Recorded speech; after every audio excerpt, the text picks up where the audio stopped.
நீங்க சொன்ன hair pack தான் போட்டேன். நீங்க சொன்ன ஹேர் ஆயில் தான் அப்ளை பண்ணேன். ஆனாலும் எனக்கு ஹேர் ஃபால் கண்ட்ரோல் ஆகல அப்படின்றீங்களா? கண்டிப்பா ஆகாதுங்க.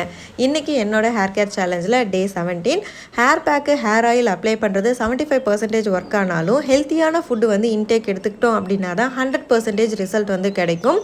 நைட்டே வந்து நான் கொஞ்சம் நட்ஸை வந்து ஊற வச்சுட்டேன். மறுநாள் காலையில் அதை தண்ணியெலாம் எடுத்துட்டு கொஞ்சமாக தேங்காவை ஆட் பண்ணி கொஞ்சம் தண்ணி ஆட் பண்ணி நல்லா ஃபைனாக அரைச்சிட்டேன்.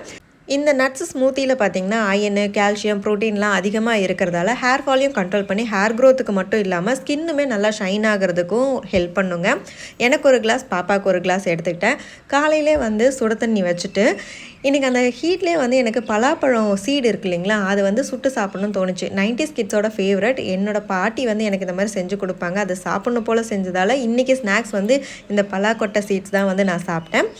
பாப்பாவுக்கு கொஞ்ச நாள் லீவ் விட்டு இன்றைக்கி ஃபஸ்ட் ஸ்டாண்டர்ட் ஃபஸ்ட்டு டே வந்து ஸ்டார்ட் பண்ணாங்க. So new academy first day அப்படிங்கிறதால அவளுக்கு பிடிச்ச மாதிரி ராகி சாக்கோவில் வந்து ஸ்நாக்ஸும் அடை ப்ரீமிக்ஸ் தோசையும் தான் செஞ்சு கொடுத்தேன். இப்போ தான் எல்கேஜி சேர்த்த மாதிரி இருக்குது. அதுக்குள்ளே ஃபஸ்ட் ஸ்டாண்டர்ட் போயிட்டா கடகடன்னு குழந்தைங்க வளர்ந்துடுறாங்கங்க.